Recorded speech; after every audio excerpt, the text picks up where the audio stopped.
नमस्कार दोस्तों, मैं हूं डॉक्टर अनंत राठी, मनोचिकित्सक एवं नशा मुक्त की विशेषज्ञ, बीकानेर, राजस्थान से। दोस्तों, आज हम बात कर रहे हैं धात सिंड्रोम के बारे में।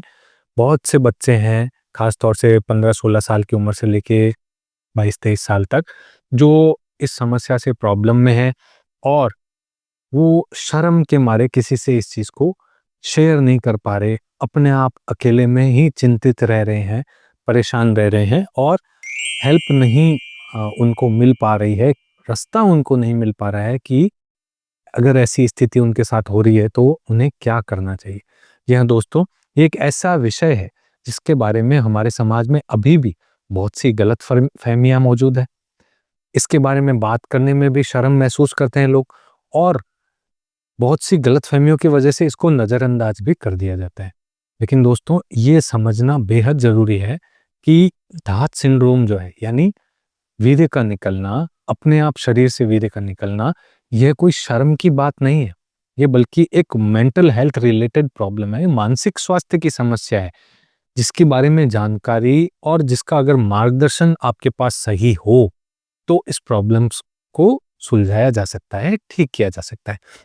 तो आज के इस वीडियो में हम इसी बारे में चर्चा करेंगे। तो दोस्तों, अगर आप मुझसे ऑनलाइन कंसल्टेशन लेना चाहते हो तो स्क्रीन पे दिए गए नंबर पर कॉल करके जानकारी ले सकते हैं। इस वीडियो को अंत तक देखिएगा। हम इस वीडियो में बात करेंगे कि धात सिंड्रोम क्या है और इसके कारण क्या-क्या हैं। दूसरी बात, इसके हमारे शरीर पर क्या शारीरिक प्रभाव पड़ते हैं, क्या मानसिक प्रभाव पड़ते हैं। समाज में धात सिंड्रोम के प्रति क्या-क्या गलत अवधारणाएं मौजूद हैं और सबसे इम्पोर्टेंट बात कि इस समस्या का क्या समाधान है। तो दोस्तों, हम ये जानकारी जो दे रहे हैं, ये आपके किसी करीबी के लिए या आपके लिए भी बहुत मददगार साबित हो सकती है, तो इस वीडियो को ज़्यादा से ज़्यादा शेयर भी कीजिएगा। तो आइए हम बात करते हैं कि धात सिंड्रोम क्या है। तो सबसे पहले इसके कारण को समझते हैं कि धात सिंड्रोम आखिर है क्या और क्यों होता है। तो दोस्तों, धात सिंड्रोम जो है वो एक मानसिक स्वास्थ्य संबंधी समस्या है, जो मुख्य रूप से साउथ एशियन कंट्री, जिसमें इंडिया है, पाकिस्तान है, श्रीलंका है, नेपाल है, बर्मा, भूटान, ये सब जो कंट्रीज़ हैं, इन सब में एक कल्चरल प्रॉब्लम है। वहाँ के कल्चर में ये प्रिवेलेंट है कि दाँत गिरने लग गया। तो इसमें व्यक्ति को ये लगता है कि उसके शरीर से धातु यानी वीर्य जो है उसका अत्यधिक नुकसान हो रहा है। उसे महसूस होने लगता है कि जो है उसके यूरिन में वीर्य जो है वो निकल रहा है और धीरे-धीरे समय के साथ वो कमज़ोर होता जा रहा है। जी हाँ दोस्तों, या उसको कभी-कभी लगता है कि वीर्य जो है अचानक से ही जो है रिलीज़ हो जाता है।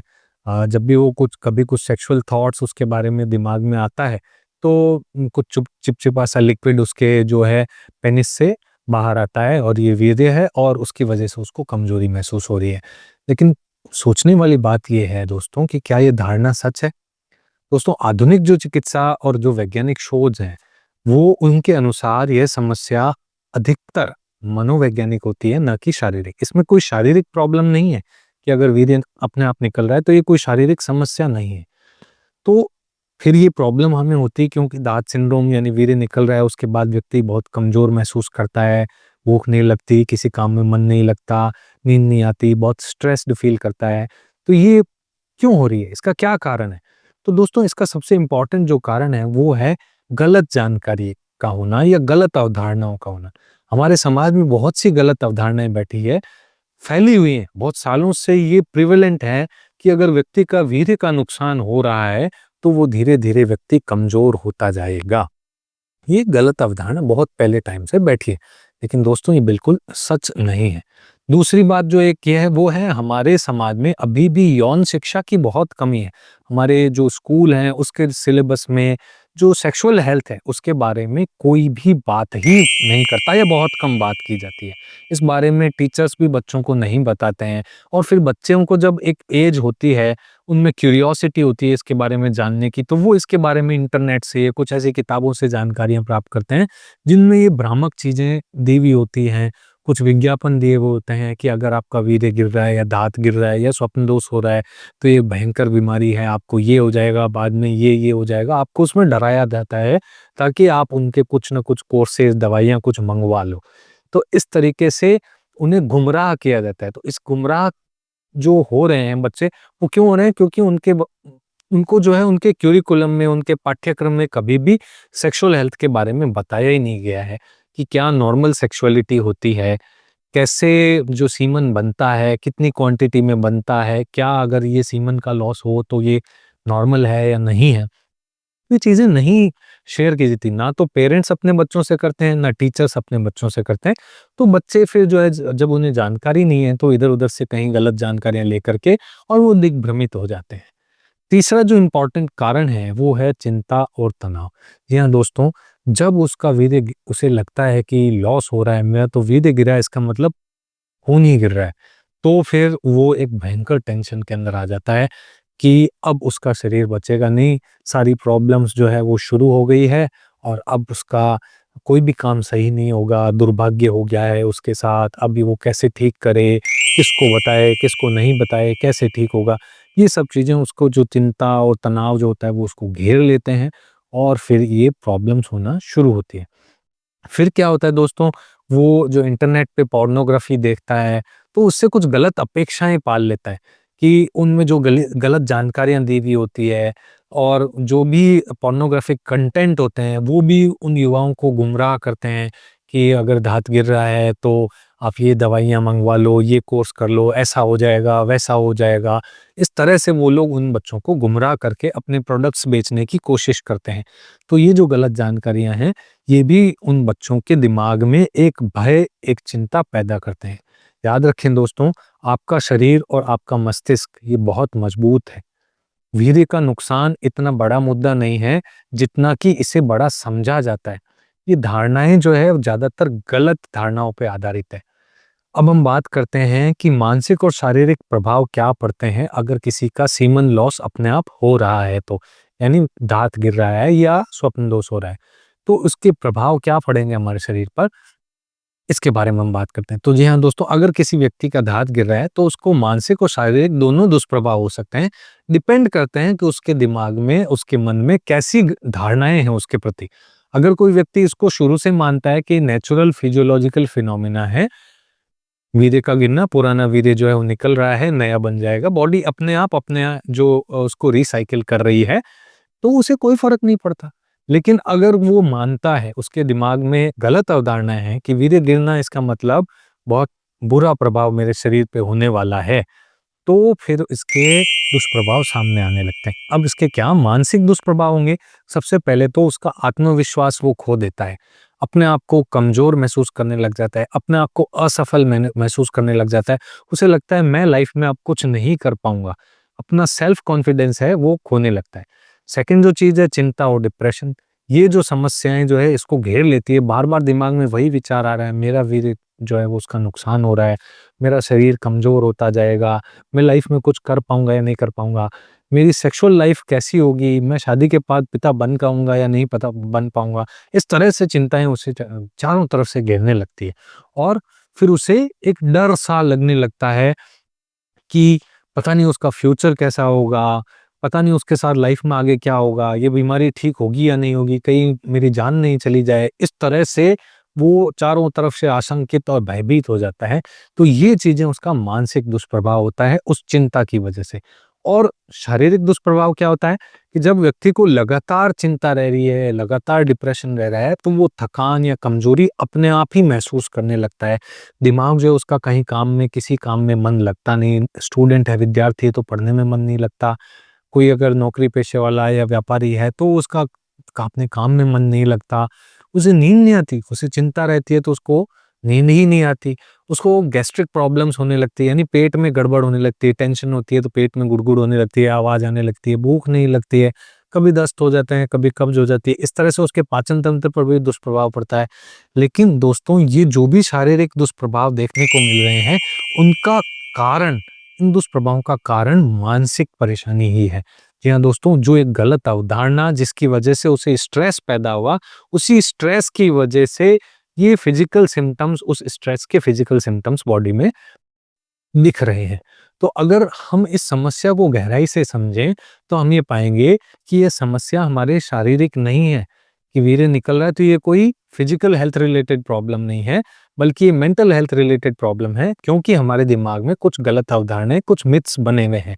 और ये तब खत्म होगी जब हम इन गलत अवधारणाओं का साथ छोड़ देंगे, हम इसे एक नॉर्मल फिनोमिना मानने लगेंगे, तो फिर ये जो है फिजिकल जो भी प्रॉब्लम्स देखने को मिल रही है, मेंटल प्रॉब्लम्स देखने को मिल रही है इससे रिलेटेड, वो अपने आप ही चली जाएंगी। तो आओ हम इस बारे में हम बात करते हैं कि क्या क्या गलत अवधारणाएं इस बारे में बैठी हैं हमारे समाज में। तो दोस्तों, हमारे समाज में एक मान्यता है कि वीर्य जो है वो सबसे महत्वपूर्ण ऊर्जा है हमारे शरीर की, और अगर इसका थोड़ा-सा भी नुकसान होता है, तो वो व्यक्ति को कमज़ोर बना सकता है। दोस्तों, मैं आपसे सीधी बात पूछना चाहता हूँ कि अगर कोई व्यक्ति अ, जिसकी शादी हो जाए और वो अपने फिज़िकल रिलेशन अपने पार्टनर के साथ बनाता है, तो भी वही वीर्य निकलता है, वही सीमन निकलता है। और अगर बॉडी अपने आप उसको डिस्कार्ड कर रही है, एक्सपेल कर रही है, निकाल रही है, तो भी वही सीमन निकलता है। तो शादी के बाद अगर आपकी सेक्सुअल लाइफ में आप इन्वॉल्व हो तो आपको कोई वीकनेस नहीं महसूस होगी। लेकिन अगर अपने आप जो है सीमन लॉस हो रहा है तो आपको वीकनेस महसूस होगी। ऐसा क्यों? जबकि लॉस तो सेम सीमन का ही है। वहाँ पे भी सीमन ही निकल रहा है, यहाँ पे भी सीमन ही निकल रहा है। लेकिन फिर वहाँ तो कोई भी वीकनेस नहीं आएगी, और यहाँ अगर अपने आप निकल रहा है तो वीकनेस आने लग जाएगी। ऐसा क्यों? दोस्तों, ये जो अपने आप निकल रहा है, ये बॉडी की फिजियोलॉजिकल फिनोमिना है, ताकि वो पुराने सीमन को, जिसकी की स्पर्म क्वालिटी अब अच्छी नहीं है, उसको वो डिस्कार्ड करना चाहती है कि इसमें एक हेल्दी बेबी को पैदा करने की ताकत कम हो गई है, तो इसको हटाया जाए और जो फ्रेश सीमन है उसको बना लिया जाए, ताकि एक बेबी अगर हो तो वो फिट हो, हेल्दी हो। तो इस तरह से बॉडी की खुद को हील करने की मैकेनिज्म है। ठीक है? तो ये ऐसा कुछ नहीं है कि सीमन लॉस मतलब पावर लॉस, ऐसा नहीं होता। पावर लॉस होता अगर सीमन लॉस, तो शादी के बाद सेक्सुअल लाइफ में इन्वॉल्व होने पर सारे व्यक्ति सिकुड़ते ही जाते और उनका पावर पूरी तरह ही लॉस हो चुका होता, क्योंकि सीमन तो दोनों जगह सेम ही निकल रहा है। आई होप समझ में आया आपको। उदाहरण के लिए हम बात करें कि वीर्य का नुकसान अगर जीवन शक्ति को खत्म कर देता है, तो यौन संबंध बनाने पे भी फिर शरीर कमजोर हो जाना चाहिए था, क्योंकि वहां पे भी तो सीमन ही निकल रहा है। लेकिन ऐसा नहीं होता, क्योंकि शादी के बाद सभी अगर फिजिकल रिलेशन बनाते हैं तो वो कमजोर आगे नहीं होते हैं। तो ये गलत धारणाएं हैं, और ये गलत धारणाएं युवाओं में एक शर्म और एक अपराध बोध को बढ़ावा देती है। उनमें गिल्ट पैदा करती है कि अगर मेरा सीमन लॉस हो रहा है तो मुझ में ही कोई कमी है, मेरे शरीर में कोई कमी है, या मुझ में कोई प्रॉब्लम है। तो दोस्तों, ये समझना होगा कि जो मॉडर्न साइंस है वो इन गलत अवधारणाओं को पूरी तरह से खारिज करती है। ऐसा कोई प्रॉब्लम नहीं है। अगर सीमन लॉस अपने आप हो रहा है तो आपको लाइफ में आगे कोई प्रॉब्लम आएगी, सेक्सुअल हेल्थ को लेकर के या आपकी फैमिली की प्लानिंग को लेकर के। तो आशा करता हूँ आप समझे होंगे कि ये धात सिंड्रोम जो है पूर्णतया एक मानसिक स्वास्थ्य समस्या है, और ये जुड़ी है आपकी, अगर दिमाग में कुछ गलत अवधारणाएं इसको लेकर के हैं तो। अगर कोई गलत अवधारणा नहीं है तो ये आपके लिए कोई प्रॉब्लम है ही नहीं। तो हमें इसको एक शर्म या डर से जोड़कर नहीं देखना चाहिए। अगर आप भी इन मिथकों से, इन गलत अवधारणाओं से बाहर निकल पाएंगे, तो आप भी अपने जीवन को बेहतर बना पाएंगे। तो दोस्तों, आओ हम बात करें कि क्या समाधान है, क्या सही कदम है। अगर हमें या हमारा कोई जानकार है, उसको ये प्रॉब्लम होने लगी है, तो हम क्या उसकी मदद कर सकते हैं, या हम क्या अपनी मदद कैसे करें। तो अगर हमें धात सिंड्रोम हो रहा है, या मैं अपने आसपास कोई ऐसा व्यक्ति है जिसको दाँत की प्रॉब्लम वो फ़ील करता है, मैं तो कहूँगा ये प्रॉब्लम ही नहीं है, लेकिन अगर वो फ़ील करता है, तो सबसे पहले इम्पोर्टेंट है कि सही जानकारी उसे हम दें, या हम अपने लिए सही जानकारी एकत्रित करें। गलत धारणाओं को अपने दिमाग से हटाएँ, और क्या साइंटिफिक फैक्ट्स हैं, वास्तविकताएँ क्या है, वो हम पढ़ें।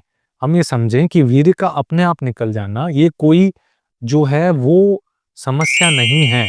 ये एक बॉडी की रीसाइक्लिंग है कि वीर्य को हटाया जाए, पुराने को नए को बनाया जाए। ये रीसाइक्लिंग प्रोसेस है। सेकंड थिंग, अगर हमें फिर भी कोई प्रॉब्लम महसूस होती है, तो वो ज़्यादातर प्रॉब्लम स्ट्रेस रिलेटेड है। हम उस चीज़ को बाहर, मतलब उस चिंता से बाहर नहीं आ पा रहे, अपनी उस गलत अवधारणा को नहीं मिटा पा रहे, तो हमें एक साइकियाट्रिस्ट से मदद लेनी चाहिए। आपके आसपास जो भी साइकियाट्रिस्ट हैं, आप उनसे मिलिए, वो आपकी बेहतर काउंसलिंग कर पाएँगे, वो आपको थेरेपी में इन्वॉल्व करेंगे, आपको इस प्रॉब्लम से बाहर निकलने में आपकी मदद करेंगे। हो सकता है शुरुआत में चिंता कम करने के लिए आपको एंटी एंग्जायटी मेडिसिन भी देनी पड़े, तो वो भी काम करेंगे। थर्ड एक स्टेप है जो आप घर बैठे भी कर सकते हैं, वो है योगा और प्राणायाम करना। यानी योग जो है मानसिक आपका जो हेल्थ है उसको बूस्ट करता है। मेडिटेशन है वो आपको मेंटली फिट बनाती है, मजबूत बनाती है, आप आपको उस स्ट्रेस से लड़ने की कैपेसिटी देती है, तो आपके टेंशन को ये चीज़ें कम करती है। आप एक पॉजिटिव फील करने लगते हैं, तो योग, प्राणायाम ये सब चीज़ें जो है वो आपको इस प्रॉब्लम से लड़ने में मदद कर सकती है। एक और स्टॉप जो है वो है कि अपने परिवार या अपने दोस्तों से एक्नॉलेज करें, शेयर करें। जिस किसी को भी आप उचित समझते हैं कि ये मेरी बात को समझेगा, मेरी प्रॉब्लम को सही तरीके से सुन के मुझे एक सही राय देगा, उसके साथ बैठ कर के बात करें। अकेले इस समस्या से लड़े नहीं, जूझे नहीं। किसी और को इन्वॉल्व करें, हेल्प माँगें, इसमें कोई शर्म नहीं करें। हेल्प लेंगे तो निकल जाएँगे आराम से। और जो 5वां स्टेप है, वो है अपनी दिनचर्या को सुधारें। अपने जो डेली रूटीन है, उसके अंदर एक्सरसाइज़ को इन्वॉल्व करना, सही और पोषक चीज़ों को खाना, अपनी जो हॉबीज़ हैं, उसमें अपने आप को इन्वॉल्व करना, ये सब चीज़ें आपको एक खुशी महसूस करवाती है। आपको ये दिमाग में एक पॉज़िटिविटी पैदा करती हैं, तो आपको उतना स्ट्रेस नहीं होगा। हमें समझना है दोस्तों कि ये समस्या जो है वो इतनी बड़ी नहीं है, लेकिन जो इसकी गलत अवधारणाएँ हैं उसके बारे में हम सोच-सोच के जो भविष्य में कैसा ऐसा कभी होगा ही नहीं, लेकिन हम उसको इमेजिन करके एक प्रॉब्लम आज के लिए खड़ी कर देते हैं। तो इसको सुलझाने के लिए सबसे पहला कदम ये है कि हम सही जानकारी उठा लें, पता कर लें, फिर एक ज़रूरत हो तो किसी की हेल्प, यार दोस्त की, फैमिली मेंबर की, किसी की हेल्प लें। और अगर ज़रूरत हो तो साइकियाट्रिस्ट की हेल्प लें, फिज़िकली खुद को फिट रखें, योग प्राणायाम करें, अध्यात्म की तरफ जुड़ें, या फिर जो हम कहें अपने आप को बिज़ी रखें। तो दोस्तों, आज हमने जो है डार्क सिंड्रोम को बहुत इन डेप्थ समझा है। यह एक मानसिक स्वास्थ्य से संबंधित समस्या है, जिसकी सही जानकारी या सही मार्गदर्शन से इस प्रॉब्लम को सॉल्व किया जा सकता है। अगर आप या आपका कोई करीबी इस समस्या से जूझ रहा है, तो आज ही शर्म को छोड़ना है, किसी से मदद लेने में संकोच नहीं करना, अकेले नहीं लड़ना। आपका स्वास्थ्य और खुशी सबसे ज़्यादा इम्पोर्टेंट है आपके लिए। इस वीडियो को लाइक और शेयर कीजिएगा, ताकि उन लोगों तक ही ये जानकारी पहुंच सके जिन्हें इसकी सबसे ज़्यादा ज़रूरत है। और हाँ, अगर आपके भी कोई किसी को प्रॉब्लम है, तो वो जो स्क्रीन पे दिए गए नंबर है उस पे कांटेक्ट करके ऑनलाइन कंसल्टेशन द्वारा मुझसे सलाह ले सकते हैं। जय हिंद, जय भारत।